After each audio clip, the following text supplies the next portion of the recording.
Hello students, welcome to online classes. बच्चों, chapter 6 Hindi second में आपका शब्द रचना, उसमें उपसर्ग कंप्लीट हो गए, प्रत्यय कंप्लीट हो गए। आज हम समास पढ़ेंगे, ठीक है।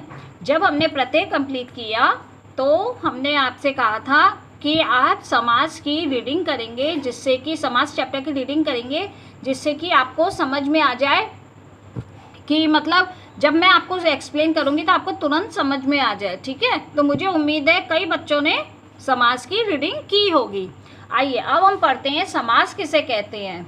समास किसे कहते हैं, जैसे कि कोई वाक्य है लॉन्ग कोई वाक्य है, उसे हम शॉर्ट करेंगे, यानी संक्षेप में उसे यूज़ करेंगे, वहाँ हमारा समास बनता है, ठीक है। शब्दों को संक्षेप करने की प्रक्रिया, जैसे शब्द होते हैं, शब्द जो ज़्यादा से शब्द होते हैं उसे संक्षेप करने की जो प्रक्रिया होती है उसे हम समास कहते हैं, ठीक है बच्चों। जैसे देखिए, घोड़े पर सवार, तो उसे हम क्या बोलेंगे, घुड़सवारी। और दोपहर का समय तो दोपहर होता है। और बहुत सी ऐसी होती हैं जिसे कि हम कह सकते हैं, जैसे रातों रात, यानी रात ही रात में। यश प्राप्त, यानी यश को प्राप्त। राजमहल, जैसे राजा का महल, तो उसे हम क्या बोलेंगे, राजमहल। और जैसे हवन की सामग्री, तो उसे हम क्या बोलेंगे, हवन सामग्री। इसी प्रकार क्या होता है, संक्षेप करने की प्रक्रिया को हम समास कहते हैं। समास विधि से बनाए गए जो शब्द होते हैं, समास की विधि से जो बनाए गए शब्द होते हैं, उसे हम समस्त पद कहते हैं। एक होता है समासिक शब्द, ठीक है। समास विग्रह किसे कहते हैं, समासिक शब्द के बीच के जो संबंध होते हैं, समासिक शब्द के बीच के जो संबंध स्पष्ट करते हैं या उनके जो संबंध बताए जाते हैं, उसे हम समास विग्रह कहते हैं, यानी कि दोनों को तोड़ना, समास का विग्रह करना। तो यहाँ पर भी मैं आपको बताऊंगी, जैसे रातों रात, रात ही रात में। और कई सारे उदाहरण हैं, जैसे कि राजमहल ही मैंने आपको एग्जाम्पल पे ले लीजिए, तो राजा का महल। इसी प्रकार कई चीज़ें हैं, ठीक है। अब समास के भेद आ गए, तो समास के भेद कितने होते हैं, 6 होते हैं। लेकिन आपकी बुक में वो कुछ अलग तरीके से दिया है, जब हम उसे रीडिंग करेंगे तो हमें समझ में आ जाएगा। हालांकि 6 भेद होते हैं, कर्मधारय समास, तत्पुरुष समास, अव्ययी भाव समास, द्वंद्व समास, और बहुव्रीहि समास और द्विविरुद्ध समास, ठीक है।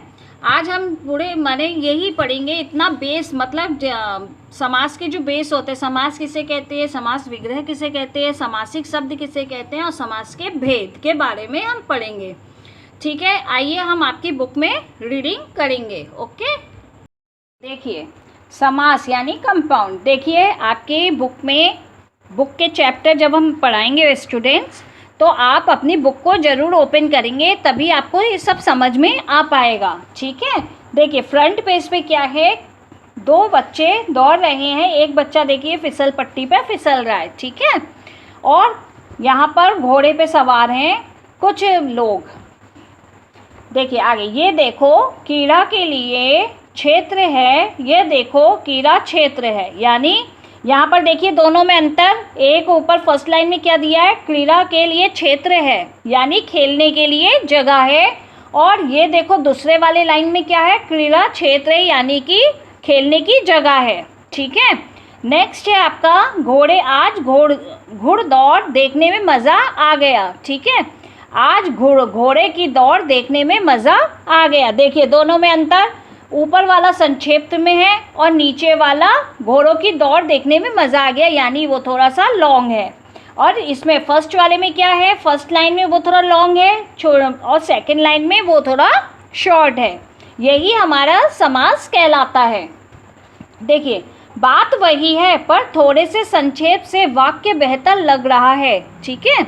मतलब देखने में और सुनने में भी कर्णप्रिय लगता है, देखने में सुंदर लगता है। भाषा में संक्षेप और सौंदर्य के लिए समास महत्वपूर्ण कार्य करता है। इसके कारण भाषा में रुकावट आती है। परस्पर संबंध रखने वाले 2 या 2 से अधिक शब्दों के मेल से नए शब्द बनाने की प्रक्रिया को समास कहते हैं, ठीक है बच्चों। अब आ गए हम समस्त पद पर। विभिन्न शब्दों के समूह से विभक्ति चिन्हों का लोप करके बना शब्द समस्त पद कहलाता है। अब आ गए उसके बाद समास विग्रह पे, जो मैंने आपको पहले ही बताया है, बस भाषा का इसमें अंतर है। ठीक है, विभिन्न शब्दों के समास विग्रह पे समस्त पद में विभक्ति चिन्हों को पुनः जोड़ना समास विग्रह कहलाता है। ठीक है, जैसे यश प्राप्त समस्त पद है, इसका विग्रह करने पर यश को प्राप्त रूप बनेगा। ठीक है बच्चों, यहाँ पर ये वाली तीनों चीज़ आपको समझ में आ गई। समस्त समास किसे कहते हैं, समस्त पद और समास विग्रह।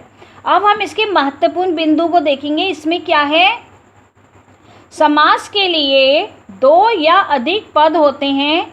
पहले पद को पूर्व पद कहते हैं और दूसरे पद को उत्तर पद कहते हैं। ठीक है, समास करते समय बीच की विभक्तियों का लोप हो जाता है। बीच की जो अक्षर होते हैं उसका लोप, यानी कि वो गायब हो जाते हैं, उनका कोई मतलब नहीं रह जाता।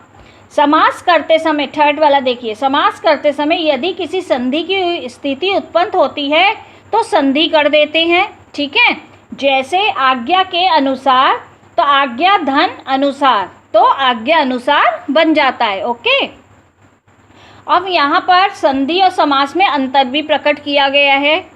समास दो या दो से अधिक पदों के बीच होता है, जैसे राजा का पुत्र तो राजपुत्र। अब जबकि संधि दो ध्वनियों के पास पास होने के कारण उनके आपसी मेल से उत्पन्न विकार परिवर्तन के कारण होती है, जैसे विद्या धन आलय, यानी कि विद्यालय। ठीक है बच्चों, संधि आप पहले पढ़ चुके हो और बहुत ही इजी तरीके से आपको समझ में आ गया था, तो यहाँ इन दोनों का अंतर भी आपको बहुत अच्छे से समझ में आ गया होगा।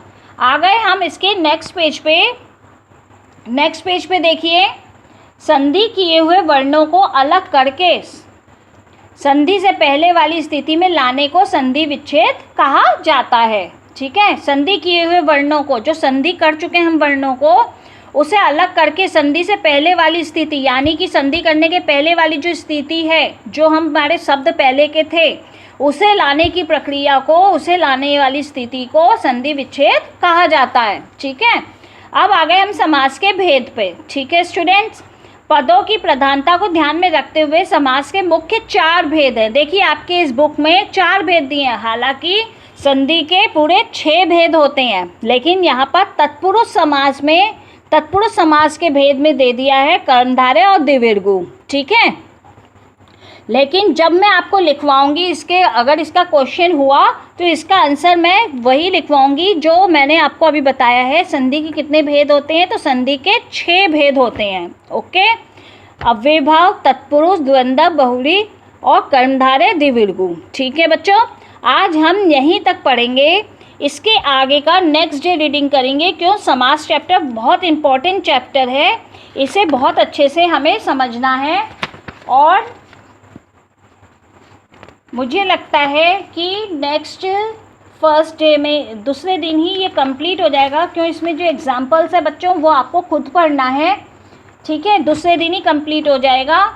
उसके बाद हम आपकी जवाहरलाल नेहरू की पुस्तक पढ़ेंगे। ठीक है, आज हम यहीं तक पढ़ेंगे। मैं डेट डाल देती हूँ, जब मैं पिक सेंड करूँगी तो उसमें डेट पड़ी आएगी। कल 10 डेट है, मतलब आज 10 डेट है 8/2021। ठीक है, अब आप इसे आज पूरी अच्छी तरीके से रीडिंग करेंगे और इसे समझेंगे। अगर किसी बच्चे को कोई प्रॉब्लम है समझने में या किसी को नहीं समझ में आ रहा है तो वो मुझसे डिस्कस कर सकते हैं। ठीक है, जवाहरलाल नेहरू की पुस्तक भारत की खोज के कुछ क्वेश्चंस मैं आपको सेंड करूंगी। ठीक है, जब ये चैप्टर कंप्लीट हो जाएगा। Okay, thank you, have a nice day.